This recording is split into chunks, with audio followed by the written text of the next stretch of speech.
Aqueles terrenos vastos e escalvados que se estendiam entre o Mosteiro dos Jerónimos e a Torre de Belém, junto daquela praia do Restelo, de onde largaram no século XV de Vasco da Gama, durante mais de um ano, milhares de operários, de técnicos e artistas portugueses, demolindo o feio para construir o belo, arrasando o inútil para pôr em seu lugar uma verdadeira síntese de Portugal no passado e no presente, ergueram tenazmente, amorosamente, esse prodigioso monumento das nossas virtudes e do nosso préstimo, que foi a exposição do mundo português.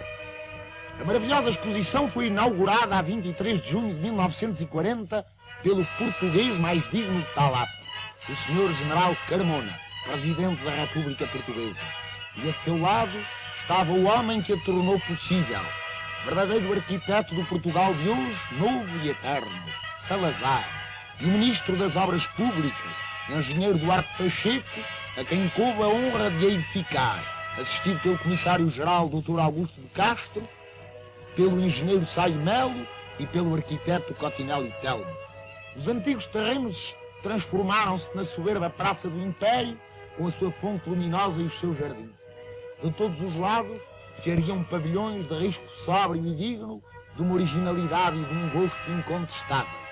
Os olhos deslumbravam-se com as perspectivas imprevistas, com a pureza das linhas, com o equilíbrio dos volumes. Ao cinema português, cumpria prolongar no tempo e no espaço essa magnífica, fixando-a num filme que servisse para matar as saudades dos que a viram e para a mostrar aos que não puderam vê-la. Foi o que o cinema procurou fazer, lamentando não dispor de mais amplos recursos que lhe permitissem traduzir fielmente a par das formas, a cor, a alegria e a imponência da exposição de Belém. Todas as inúmeras obras de arte que a compunham não eram unicamente feitas de matéria, também eram feitas de espírito e tinham uma alma, a própria história de Portugal. E essa história, a mais bela de todas, foi novamente contada ao povo por meio de alegorias e de símbolos. Um dos mais grandiosos era sem dúvida o monumento ao infante Dom Henrique, autêntico padrão erguido ao gênio da raça. Nós demos ao mundo novos mundos, lembrava aos visitantes uma das legendas do pavilhão de honra. E o interior do pavilhão, em redor de um átrio decorado com as bandeiras de todos os municípios portugueses, continha uma sala de recepção ornada de tapeçarias de alto preço, uma sala de honra onde se evocavam as mulheres célebres da tradição portuguesa, desde a padeira de Aljubarrota à Soror Mariana, e um teatro de concepção moderníssima.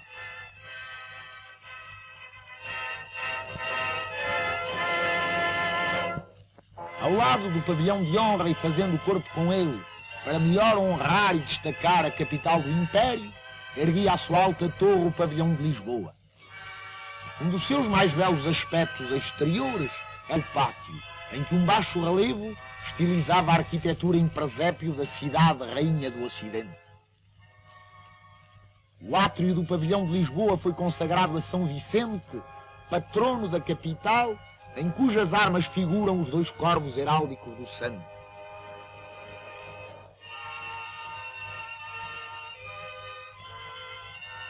Ali estava a grade que durante 4 séculos serviu de porta a uma das capelas da Sé. Um cofre guardava o foral de Lisboa, otorgado em 1179 por Dom Afonso Henriques. 2 trípticos evocavam o cerco e a tomada de Lisboa aos moiros, e o pintor, a exemplo dos antigos, emprestou às figuras as feições de alguns distintos uliciponenses. A evolução do aspecto da cidade podia seguir-se através de gravuras, painéis de azulejo e de modelos reduzidos cheios de verdade.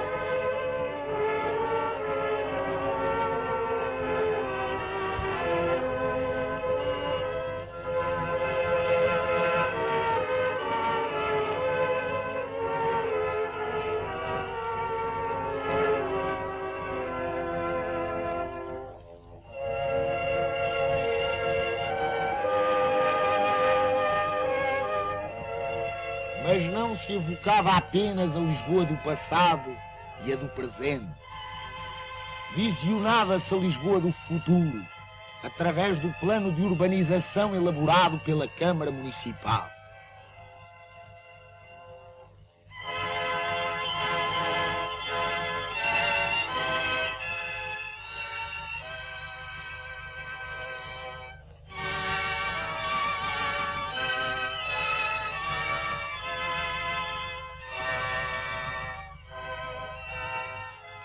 E as obras já feitas, que ali se documentavam, garantiam que tal plano não ficará apenas em projetos vagos.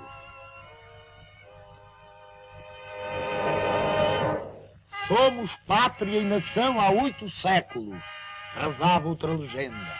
E o que durante esses 8 séculos sonhámos e realizámos, podia ver-se claramente através dos pavilhões da secção histórica.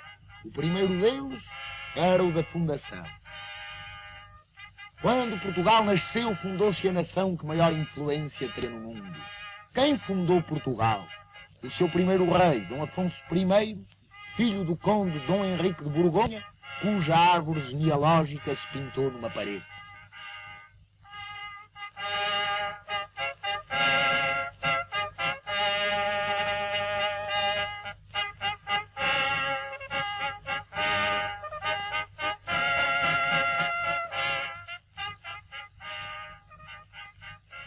Um busto que se supõe do século XII.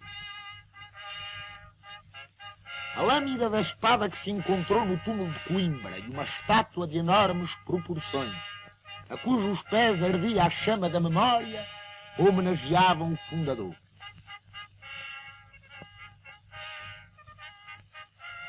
Na galeria, as estátuas de 2 grandes auxiliares de Dom Afonso Henriques, do Aldinho Paz e o arcebispo de Braga, Dom João Peculiar. Uma ponte monumental conduzia à sala dos documentos, onde se expunham a bula do Papa Alexandre III, em que a Santa Sé reconheceu o fundador como soberano, e a carta em que pela primeira vez Dom Afonso Henriques usou o título de Rei de Portugal, como se lê nas palavras que se reproduziam em ponto grande.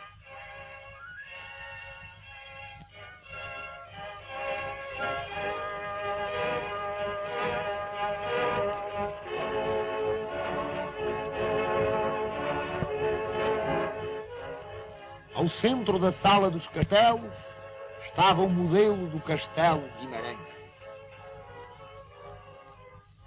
Na sala das batalhas oferecia-se a visão de Lisboa Moira, com os seus minaretes e azoteias.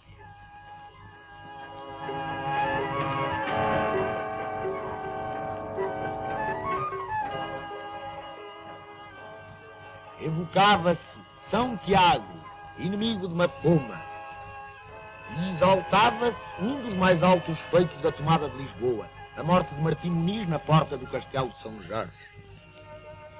As ordens militares serviam de introito ao pavilhão da formação e conquista. De fronte da Domus Municipalis de Bragança, o mais antigo dos nossos municípios, o mapa luminoso mostrava as fases da formação de Portugal. Outra sala era dedicada aos descendentes de Dom Afonso I, povoaram o território e acabaram de divulgar o pensamento e a língua portuguesa, foi El Rei Dom Danis. Ai flores do verde pinho, cantava o rei trovador. E fundou a Universidade de Lisboa, uma das mais antigas da Europa, em 1290, e deu o primeiro impulso sério à agricultura do reino, pelo que mereceu o cognome de Rei Lavrador. E à marinha, plantando o pinhal de Leiria, foi, como diz o poeta, o semeador de naus à vez. Sua mulher foi a Rainha Santa Isabel, cujo túmulo em Santa Clara de Coimbra ali se reproduziu, e um baixo relevo evocava os milagres da sua caridade. Rainha Santa de um país cristão, porque Portugal foi sempre cristão. A Batalha de Alado lembrava-se na sala dos últimos reis da dinastia de Borgonha, Dom Afonso IV, Dom Pedro e Dom Fernando, bem como a aliança luso-britânica de 1353.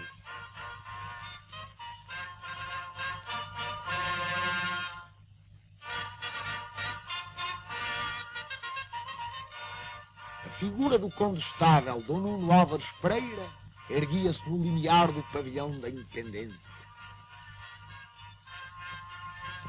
As pinturas murais da sala de Dom João I reproduziam o seu casamento com Dona Filipa de Lencastre. O grande legislador João das Regras e São Jorge, patrono do reino. Uma estátua do rei de boa memória tinha aos pés o seu elmo de combate.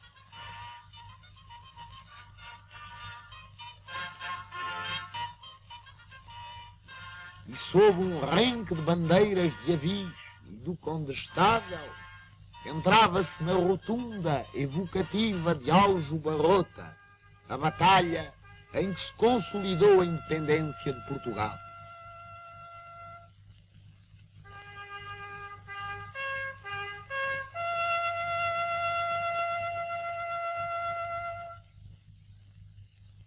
Uma cripta imponente abrigava as cópias dos túmulos do mestre de Davis e de Dona Filipa de Lencastre, cujas estátuas jacentes mantêm através dos séculos a mesma atitude que tiveram na vida, de mãos dadas. Antes dos descobrimentos portugueses do século XV, imaginava-se o mundo de uma forma fantasista e supunha-se o mar povoado de monstros, inviolável. Quem passar o cabo não, ou voltará ou não, dizia o povo. Mas os marinheiros portugueses, afrontando todos os perigos e sem temer nenhum mistério que não fosse divino, passaram além do mar nas suas frágeis naus e caravelas. À ínclita geração de altos infantes, filhos de Dom João I, coube o descobrimento das terras ignoradas. E foram desvendando novas ilhas e novos continentes, guiados pelos astros e com o favor dos astros. Evocava-se no pavilhão dos descobrimentos a escola de Sagres, os diversos tipos de navios usados naquelas antigas e aventurosas viagens, os nomes e os retratos dos descobridores.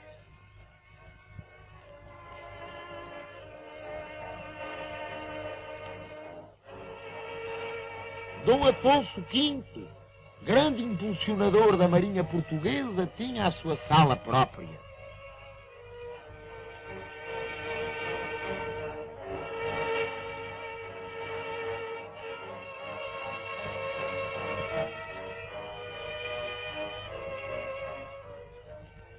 E havia a sala de Dom João II, o príncipe prefeito, em cujo reinado se celebrou o Tratado de Tordesilhas. E evocavam-se a viagem de Diogo Cão na costa e no interior da África e as de Bartolomeu Dias, o primeiro que dobrou o Cabo das Tormentas e Pedro da Covilhã.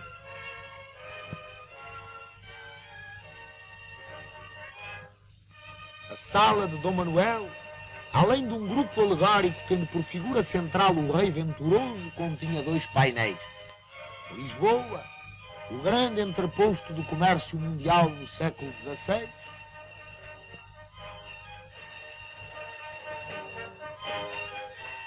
e a embaixada enviada ao Papa Júlio II. Homenageavam-se também os cartógrafos, cronistas e cientistas do tempo, reproduzindo as suas mais belas rosas dos ventos e os frontispícios das suas crónicas e livros de marinharia.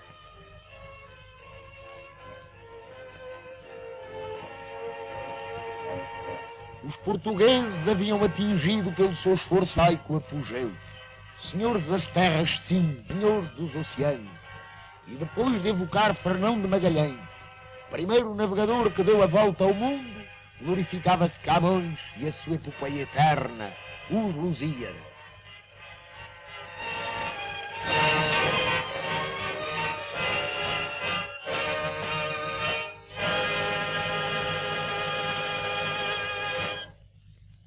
À morte de Camões sucederam 60 anos de luto e cativeiro.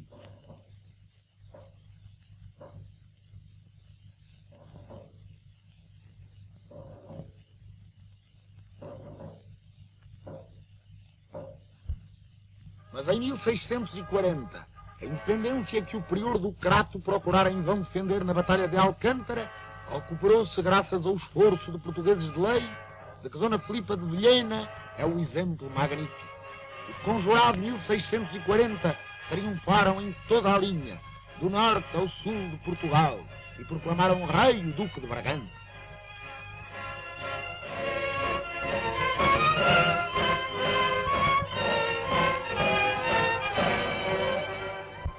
Dom João IV e os seus descendentes, em 28 anos de lutas porfiadas, vencendo em Vila Viçosa, em Elvas, no Lamachial, em Montes Claros, com a ajuda de Deus e de Nossa Senhora, consolidaram definitivamente a independência de Portugal. Mas século e meio depois, nova ameaça pesaria sobre nós, as invasões francesas, e novamente o invasor era derrotado e expulso nas linhas de Torres Vedras. Os tambores funéreos foram vitoriosamente, alegremente à carga.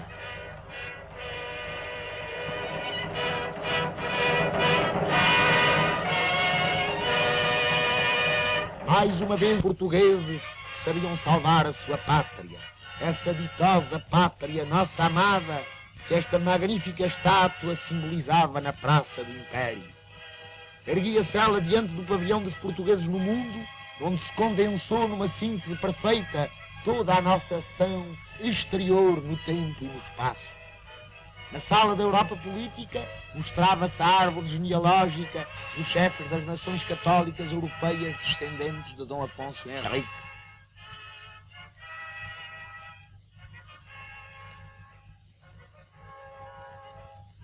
E os retratos das princesas portuguesas que foram rainhas no estrangeiro. Santo António, o grande taumaturgo português, pregando num púlpito, abria a sala da Europa religiosa, onde estavam os retratos do Papa português João XXI e dos santos portugueses.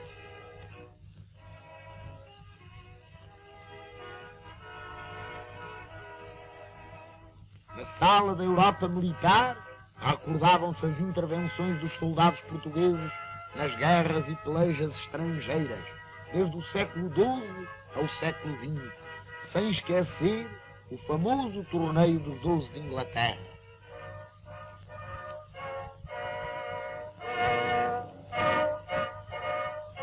Até à Grande Guerra e à Guerra de Espanha. A cultura portuguesa que teve repercussão internacional, os domínios da anatomia, do ensino, da poesia, da música, da pintura, etc., era evocada noutra sala. A sala de Marrocos continha grandes ampliações do ceitil, primeira moeda europeia usada no tráfico com os naturais, uma estátua de Dom Pedro de Menezes, primeiro governador de Ceuta, a tomada de Arzila segundo as tapeçarias de Pastrana e uma visão panorâmica das fortalezas que os portugueses estabeleceram no norte de África.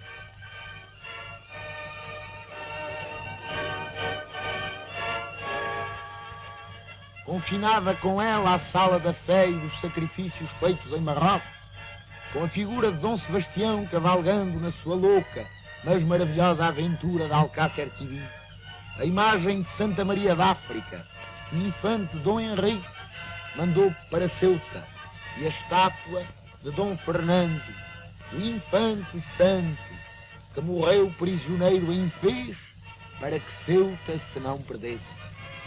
A sala da costa mediterrânica lembrava o auxílio dos portugueses em Urã, os grãos mestres da Ordem de Malta. Vinha andar em busca do reino do Prestes, onde dedicou-se uma sala.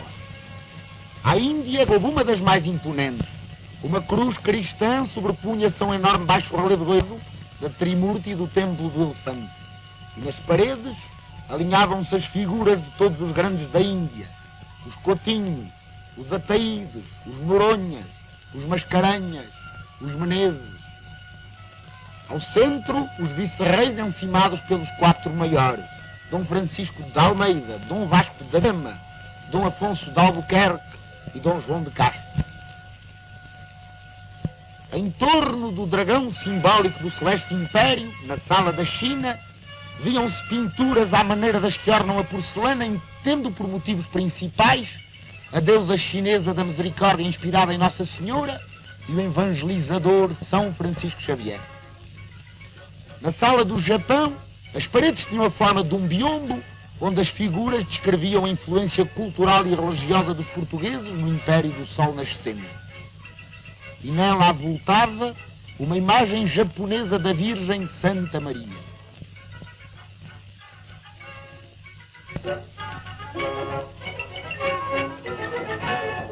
Também destacou a interpretação da atividade portuguesa nas ilhas da Oceania.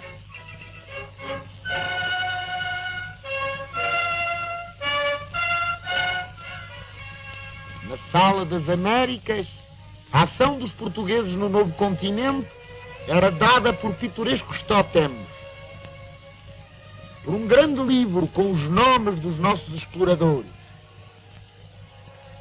por uma síntese da história do Brasil colonial até Dom João VI.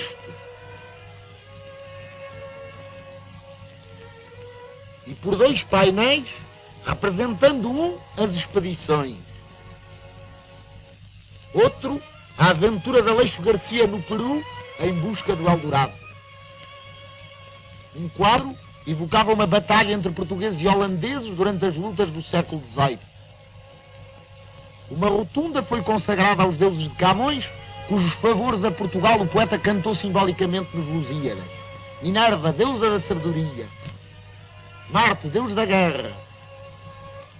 Neptuno, deus dos mares. Vênus, deusa da formosura e do amor. Vulcano, deus do fogo. Mercúrio, deus do comércio. A passarela do padre Bartolomeu de Gusmão, o primeiro que tentou navegar pelo espaço, emparelhava com o gráfico das grandes viagens aéreas portuguesas. A mais célebre de todas, a de Gago Coutinho e Sacadura Cabral, que em 1922 atravessaram pela primeira vez o Atlântico Sul, rememorava-se com a presença do avião Santa Cruz em que voaram. Nas salas do Brasil colonial, resumia-se graficamente a origem e formação portuguesa dos Estados Unidos do Brasil, o único Estado estrangeiro convidado a participar na exposição do mundo português. O seu pavilhão, muito bem concebido e executado, abria com os bustos dos chefes, o Dr. Getúlio Vargas, Presidente da República Brasileira, e o General Carmona, Presidente da República Portuguesa. Evocavam-se os três grandes precursores brasileiros da aviação, Bartolomeu de Gusmão, Santos Dumont, Augusto Severo. Documentavam-se as instituições nacionais da saúde pública e da assistência, o Instituto de Medicina Experimental e o Departamento Nacional da Criança.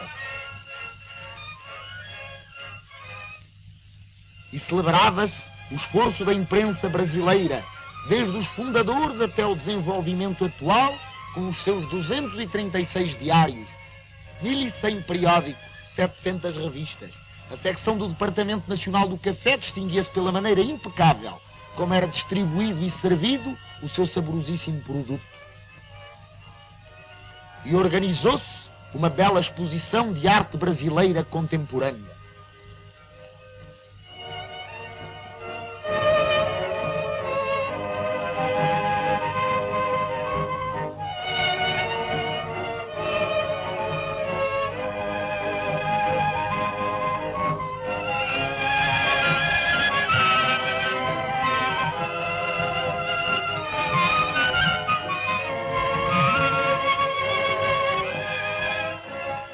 Também se expunham alguns soberbos exemplares de pedras preciosas oriundas do subsolo riquíssimo do Brasil.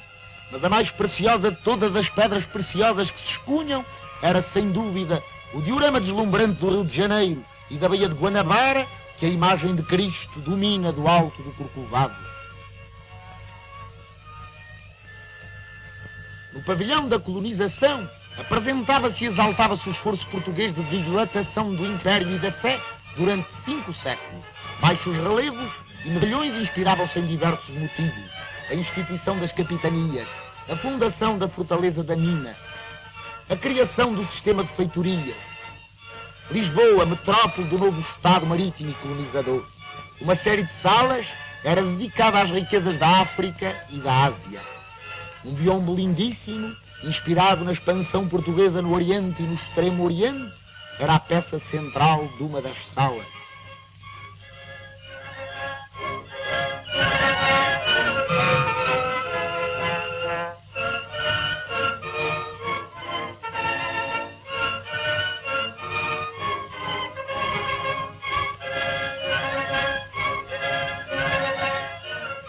reproduzia a tapeçaria de Viena da Áustria com a entrada de pau de Dom João de Castro em Goa em 1547. Outras salas eram dedicadas à política indígena e à política administrativa dos portugueses no ultramar.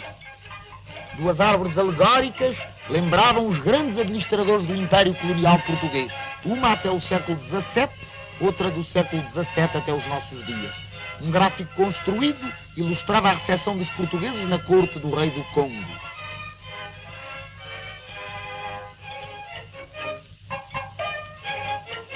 Outro, o famoso episódio do Moata Kazembo.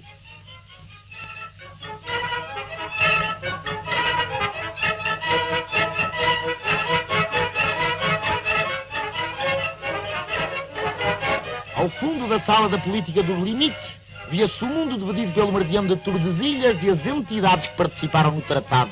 O Papa Alexandre VI, os reis católicos, Dom João II e Duarte Pacheco Pereira. Evocavam-se as lutas militares, as guerras angolanas do século XVII, o combate de Chaimite e os demais combates da ocupação no século XIX. O panorama atual da ação colonial portuguesa era dado por gráficos mostrando a construção de estradas e feitorias, o ensino, as missões, os serviços sanitários, os transportes terrestres, marítimos e aéreos, as vias de comunicação e transmissão, tudo o que tem alcançado o prodigioso incremento depois do Estado Novo.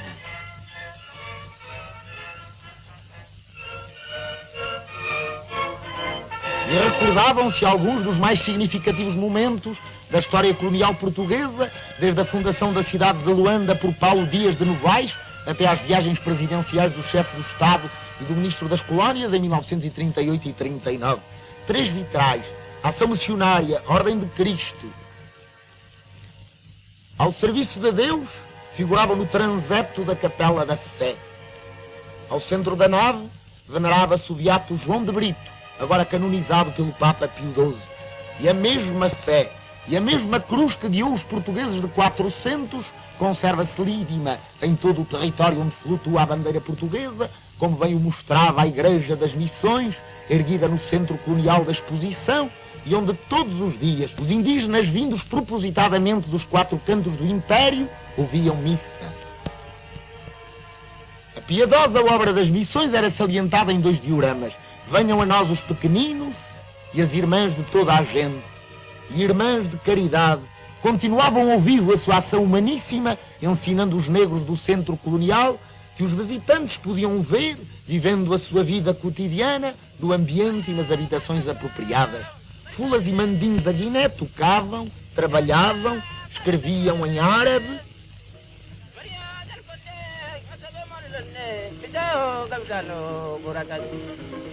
e dançavam os seus animados batuques.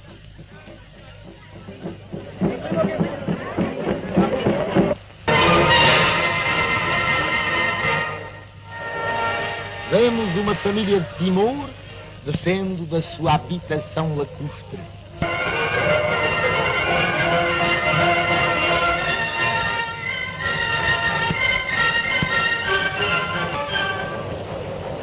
A uma rua típica de Macau, com as suas lojas e o seu pitoresco. E os visitantes podiam ouvir uma cantora macaísta, autêntico tipo de beleza exótica, e ver como se esculpem arcas de cânfora, e apreciar outros exemplares da arte sino-portuguesa, oriundos da Península de Macau, a nossa colónia do Extremo Oriente. Diversos pavilhões se consagraram a cada uma das nossas províncias da África, à arte indígena, à caça, etc.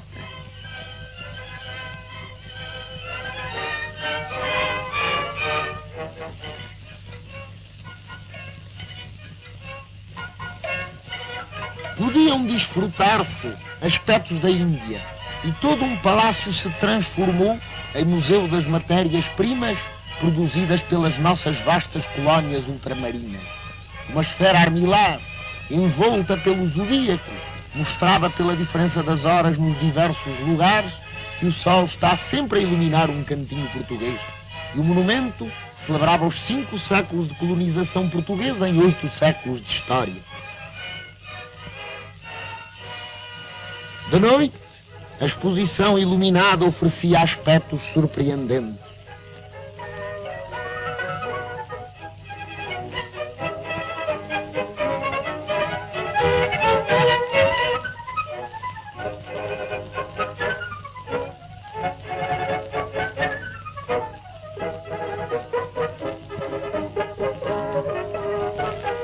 E o comissariado da exposição organizou uma série de serviços ativos, impecáveis e de distrações que atraíram o público de Lisboa, de todo o país e mesmo do estrangeiro. Enquanto o resto da Europa se debatia numa guerra incruenta, a festa jubilar de Portugal oferecia a todo o mundo o exemplo da nossa disciplina e da paz que soubemos merecer.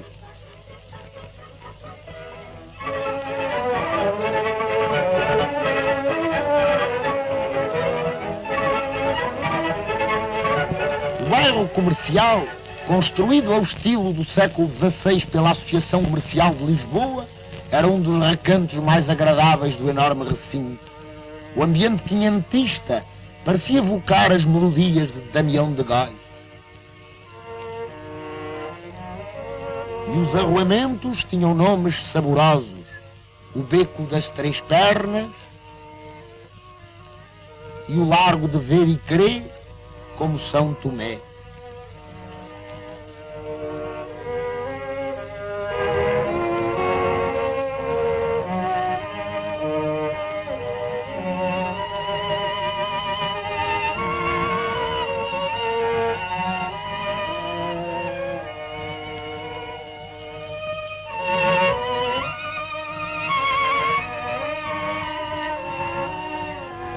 A Santo António, tão venerado pelos lisboetas, se consagrou uma casa com seu nome.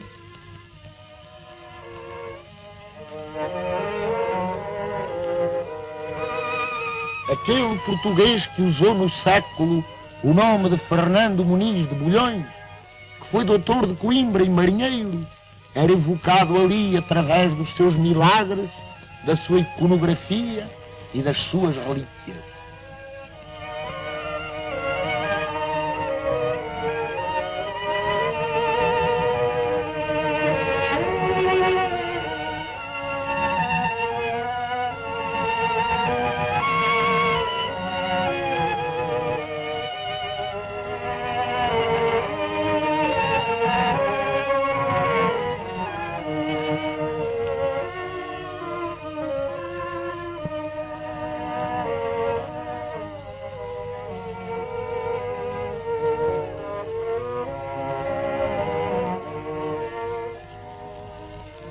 A Espanha enviou expressamente à exposição as relíquias do nosso passado que guarda em seu poder e que se expuseram nos Jerónimos.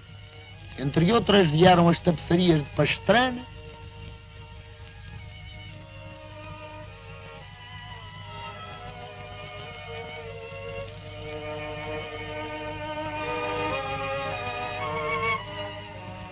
a estátua de bronze da Imperatriz Isabel de Portugal, mulher de Carlos V,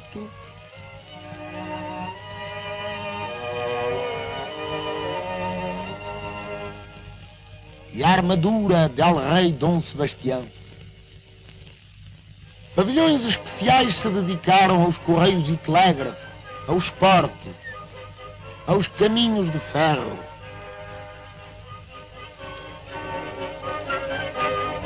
E chegamos ao centro regional, a grande revelação de Belém, pois veio demonstrar que o povo português, a gente humilde das aldeias, conserva um potencial artístico notável, inspirado nas mais puras fontes da tradição. A arquitetura exterior, mantendo as linhas tradicionais, apresentava soluções renovadoras.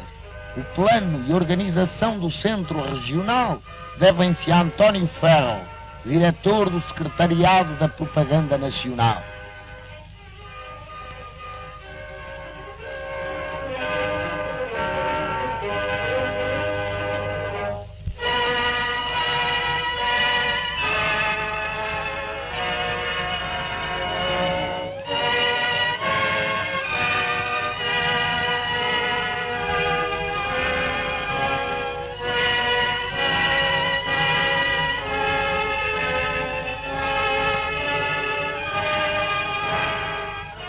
pavilhão da vida popular abria-se sob a égide dos três santinhos do povo: Santo António, São João, São Pedro e de Nossa Senhora do Mar. Um carrossel das artes e ofícios, verdadeiro índice do centro regional, era o enlevo dos visitantes.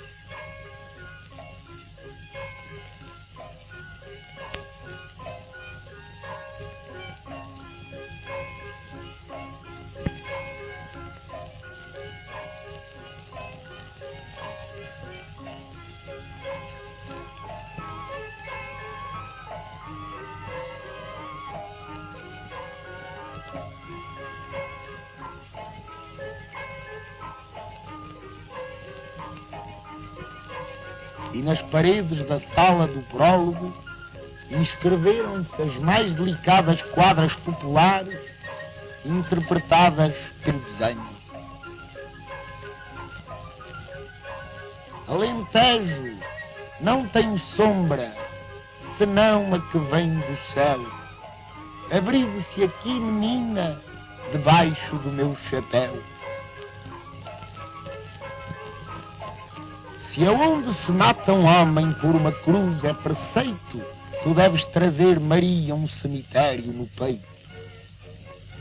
E podia ver-se o trabalho paciente e dado dos artistas da filigrana, processo originalíssimo de fabricar as joias mais portuguesas.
Redes de pesca, de que têm a leveza e a transparência.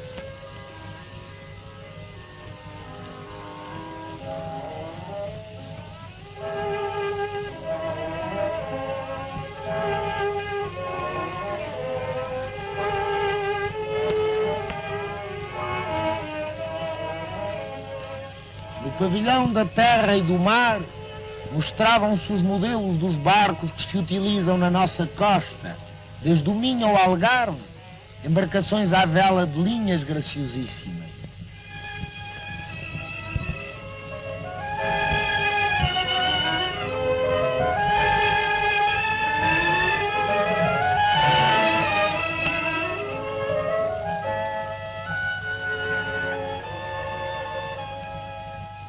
Um gráfico indicava as zonas de pesca do país e a importância de cada uma. As redes lembram as rendas que rendilheiras de Vila do Conde, da Madeira e de Peniche faziam à nossa vista, movendo os bílaros com inexcedível perícia.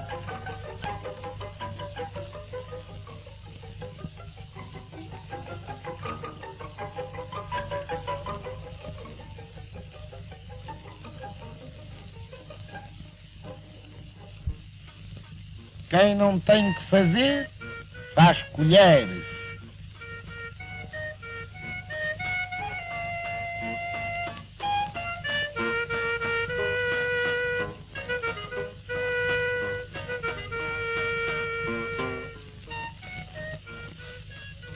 No mostruário viam-se artísticos trabalhos em chifre. E havia a sala da religião, com as promessas, os andouros, os dentinhos, as imagens votivas que o povo oferece às senhoras da sua devoção. Todas elas se mostravam dentro de conchas marinhas, como em nichos, desde Nossa Senhora do Cabo até Nossa Senhora da Atalaia. E havia ampliações de registros dos santos populares, em cuja honra são celebradas romarias, com festa rija e foguetório, pelo que a arte dos fogueteiros não foi esquecida.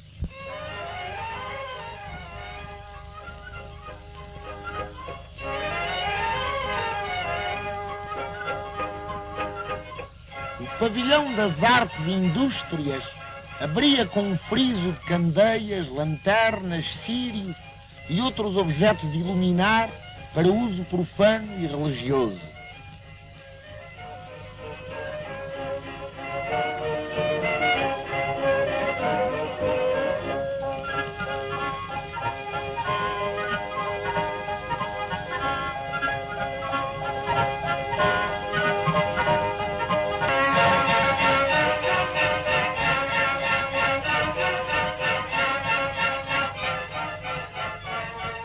Outras artes e dons do nosso povo tinham ali também o seu lugar. A sabedoria dos adágios, a gravura, a poesia, a peletaria, a trapologia e a arte das flores artificiais, tão vistosas e coloridas.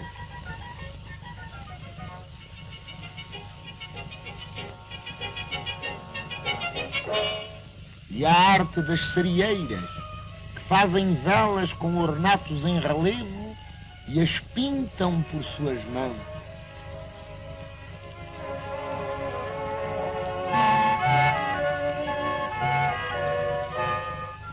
Assistia-se ao fabrico dos ingênuos bonecos de barro portugueses.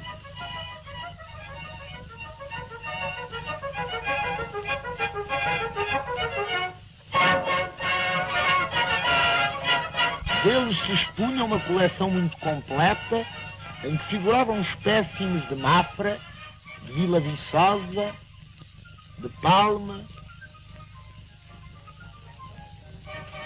dos Açores,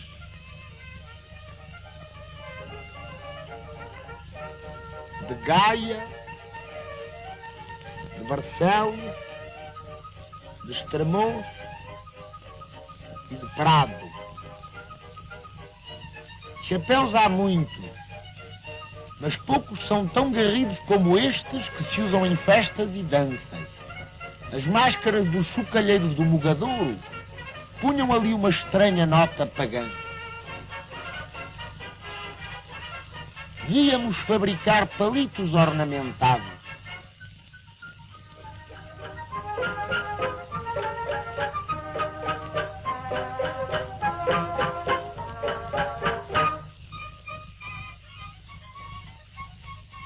Apreciávamos curiosos objetos de cortiça trabalhada. Os tamanqueiros faziam diante de nós socos, chinelas e tamancos com sola de pau e gáspias de cabedal lavrado.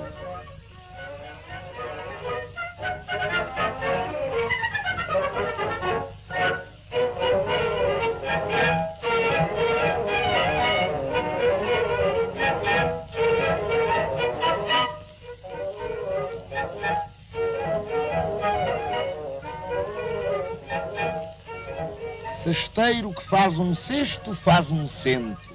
Este fez centos e centos de cestos durante a exposição.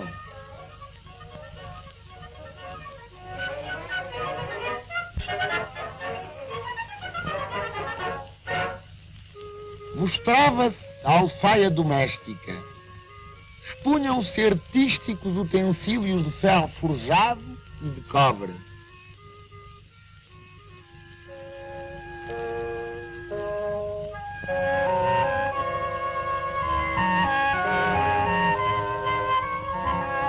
A secção dos trabalhos em madeira abrangia o mobiliário rústico.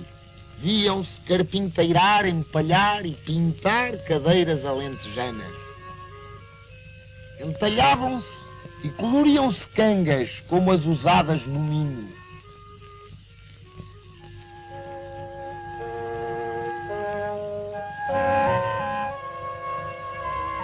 A secção do turismo exibia os encantos da habitação rural, os atrativos da nossa paisagem.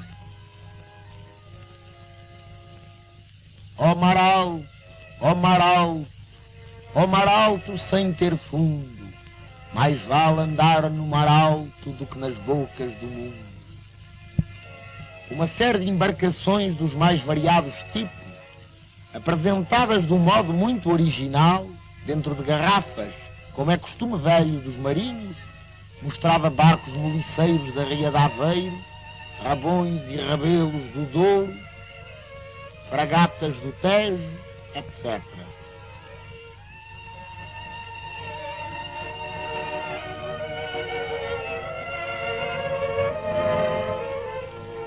As camisolas dos pescadores vestiam-se em âncoras que sugerem a silhueta humana.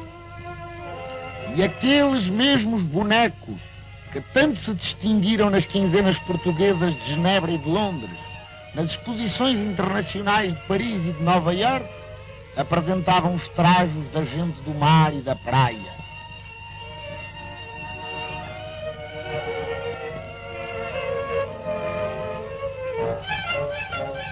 Na sala dos transportes terrestres havia uma coleção de arreios polícromos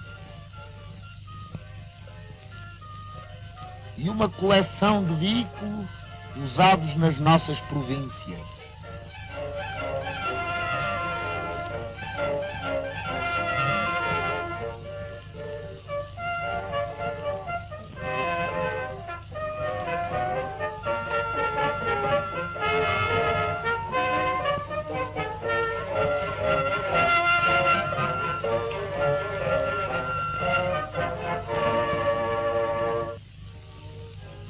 Também se mostravam os lindos trajos regionais da serra e da planície.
Houve a ideia felicíssima de vestir manequins modernos com trajos regionais portugueses, demonstrando assim claramente a sua extrema elegância.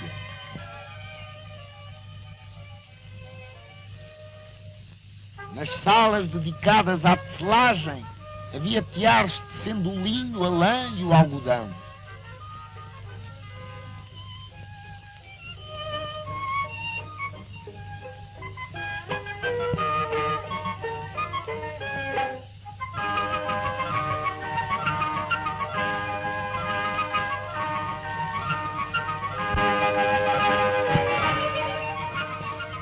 Fabricavam-se panos, colchas e tapetes, e uma bordadora fazia uma demonstração dos bordados típicos de Castelo Branco.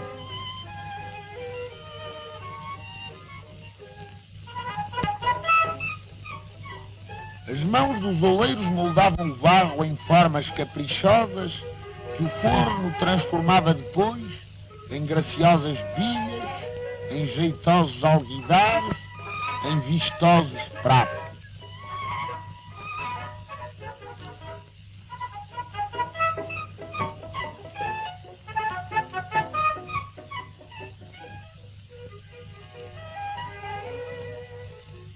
O pavilhão da doçaria apresentava uma apetitosa parada das guloseimas portuguesas a que serviam de fundo os artísticos tabuleiros de Tomar. E havia uma sala de cinema onde se projetavam filmes de interesse regional, decorada com lindas pinturas a fresco.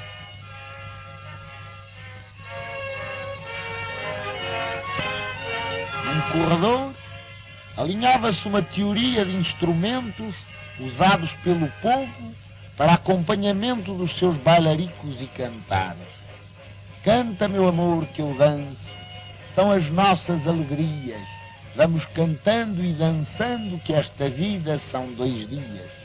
Eram adultos, gaitas de foles, harmónios, recos, cavaquinhos e violas, flautas e pífaros, ferrinhos, pandeiros, rabecas e cega-regas.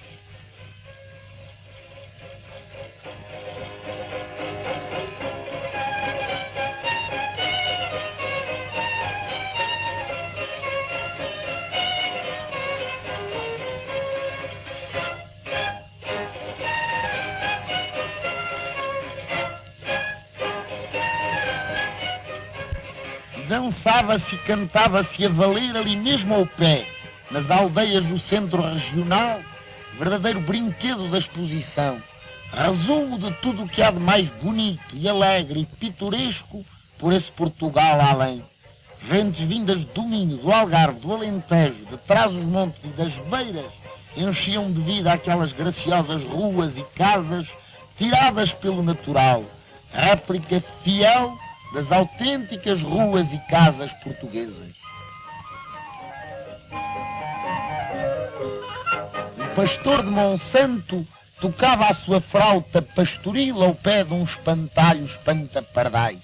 Faziam-se gamelas de pinho.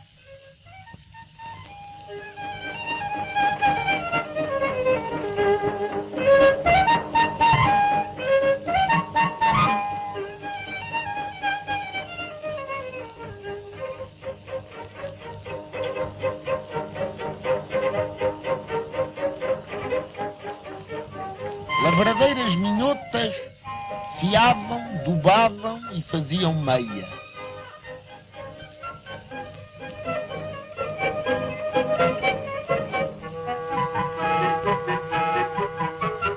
Tecedeiras teciam.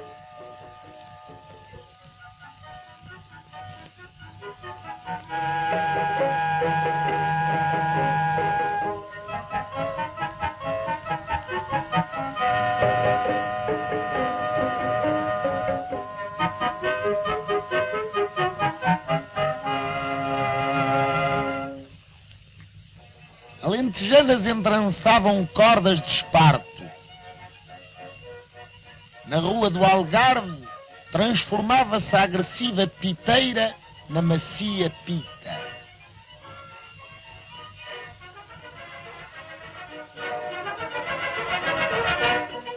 Um oleiro de Nisa preparava potes e bilhas para empedrar.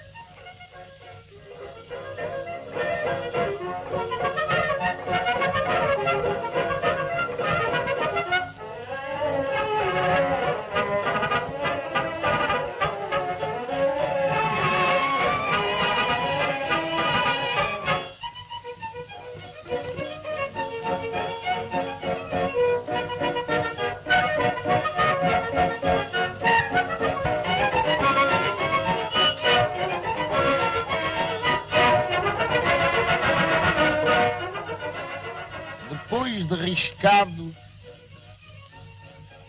e marchetados com pedrinhas brancas, os lindos empedrados faziam um vistão no campo da feira, onde todos os disputavam. Mas a louça preta de Estremoso e os barros brancos e polícromos faziam-lhes séria concorrência, e os fregueses miúdos preferiam uma cabrinha com api. Cada largo, cada rua tinha o nome de uma província, e havia estalagens, vendas, tendinhas e adegas de nomes musicais.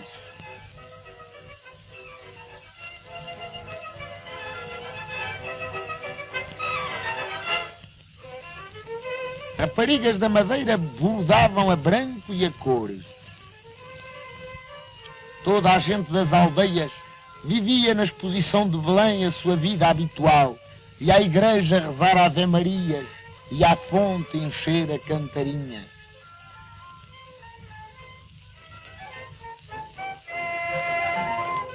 Um dos mais curiosos recantos das aldeias era a casa da noiva da Malpica.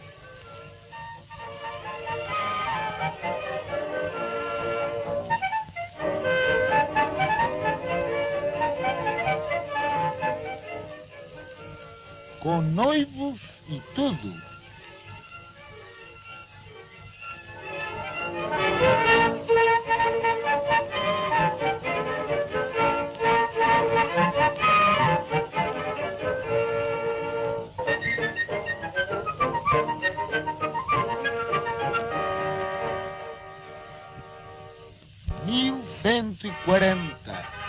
(1940) Portugal festejou 8 séculos de história.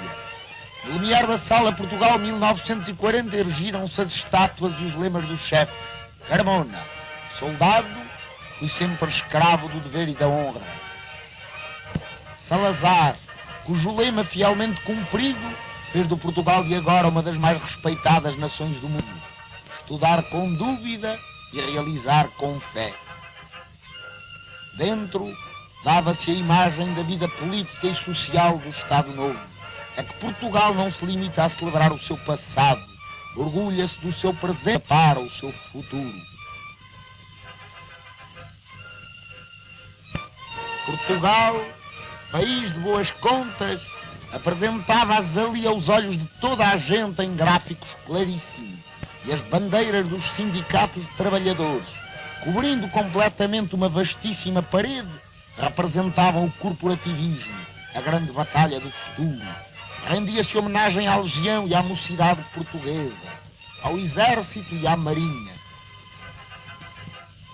E a exposição do mundo português fechava sobre a estátua do Império, uno e indivisível, orgulhoso da sua fundação e da sua independência, glória eterna de Portugal.